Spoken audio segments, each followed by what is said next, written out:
Bienvenue au labo des CIP, l'endroit où on décortique notre quotidien avec le sourire et sans trop se prendre la tête. Aujourd'hui, on plonge vraiment au cœur de notre mission, l'accompagnement. Ce moment, bah oui, magique parfois, mais aussi un peu casse-tête, soyons honnêtes, où on essaye d'aider quelqu'un à tracer sa route pro. On va regarder ensemble comment on crée ce lien spécial, comment on structure nos échanges pour qu'ils soient efficaces, sans tomber dans la routine administrative, quoi. Et surtout, la grande question, comment on garde la flamme allumée, chez la personne accompagnée et chez nous aussi, hein. Prête à enfiler la blouse? C'est exactement ça. On va explorer ensemble toutes les facettes de cet accompagnement. Vraiment, de la première rencontre jusqu'à la concrétisation du projet. Et on parlera aussi des défis, bien sûr. La motivation, par exemple, qui fait parfois des siennes, et puis l'importance de notre propre regard sur nos pratiques. C'est fondamental. Absolument. Alors, commençons par le commencement. Le premier entretien. C'est vrai que ça a un petit côté premier rendez-vous des fois, non? Il y a de l'attente, un peu d'anxiété peut-être, des deux côtés d'ailleurs. Comment on fait pour que ça matche, pour créer cette fameuse alliance tout de suite? Parce qu'on sait bien, recevoir quelqu'un entre deux piles de dossiers, le téléphone qui arrête pas de sonner, c'est pas l'idéal. Ah non, ça c'est clair. La confiance, la proximité, c'est la base. Et ça passe par des choses très concrètes en fait. Un lieu calme déjà, des infos claires pour venir, une durée d'entretien qu'on essaye de tenir. Puis chaque entretien, même un suivi, il a sa structure. Une petite intro pour rappeler le cadre, voir un peu l'état d'esprit du jour, une phase de discussion où on avance, on explore, et une conclusion pour bien valider les prochaines étapes. C'est ce cadre en fait qui permet d'être souple et à l'écoute. Faut surtout pas tout systématiser.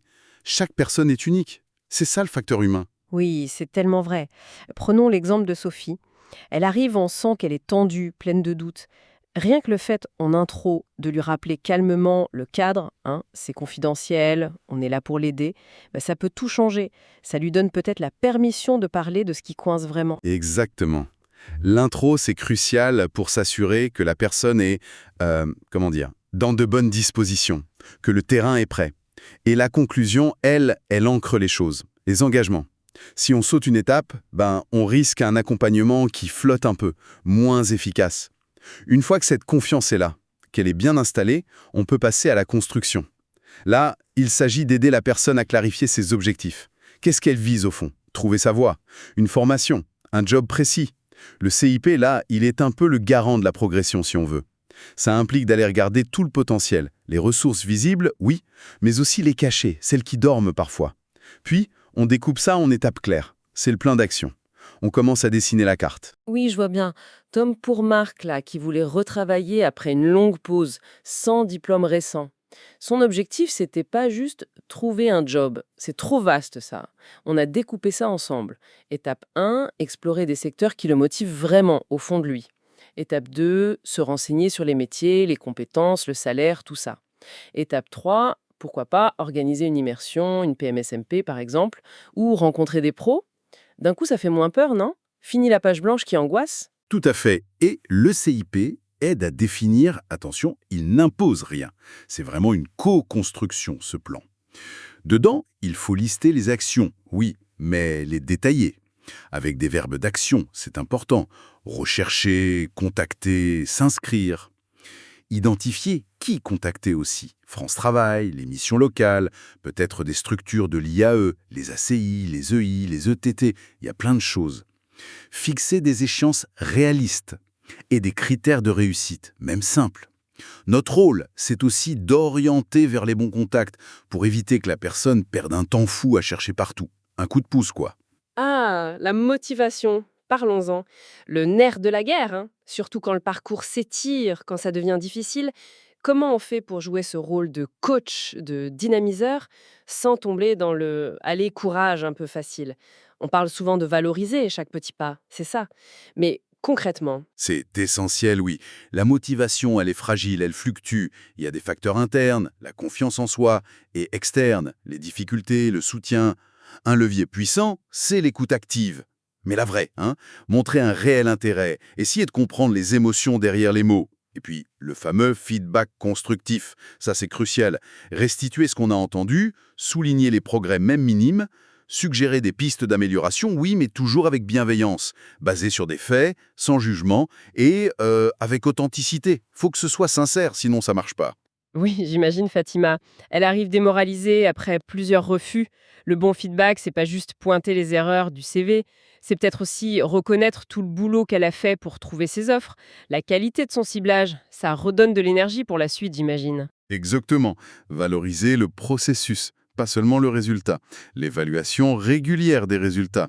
Même intermédiaire, un appel passé, un atelier participé, ça peut nourrir la motivation. Et ne pas oublier la force du collectif. Les ateliers TRE, les réunions d'infos, ça peut vraiment dynamiser. Et puis, à cet engagement réciproque, la personne s'investit, vient au RDV, et le CIP apporte sa bienveillance, son authenticité, son non-jugement. C'est un contrat de confiance qui porte.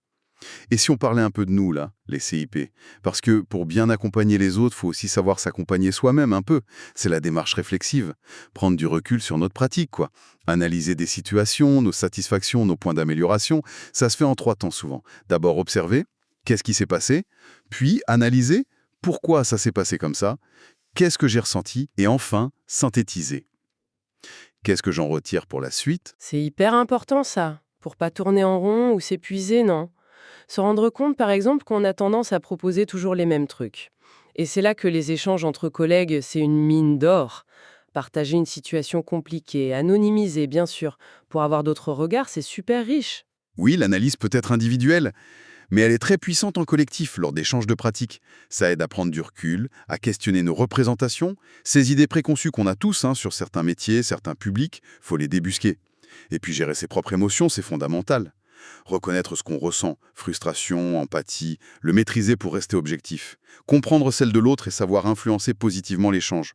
C'est tout un art. Comme l'exemple de David, ce CIP qui réalise qu'il hésite toujours à proposer des métiers techniques aux femmes.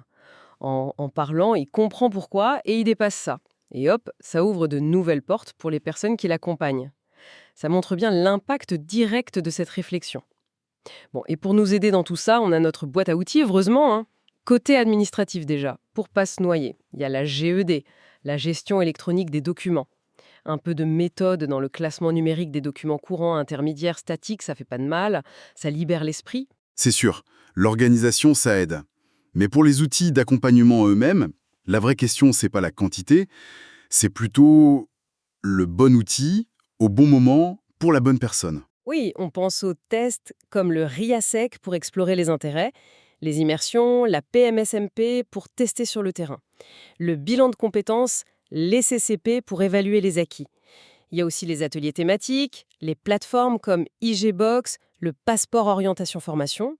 Voilà, l'enjeu, c'est la pertinence. Un projet flou, on va plutôt vers l'exploration, l'immersion. Besoin de valider des compétences, les CCP. Un problème de financement de formation, on active l'AIF, le CPF, la POI, l'AFPR. Et aujourd'hui, on a aussi tous les outils numériques collaboratifs, Teams, Padlet, Klaxoo.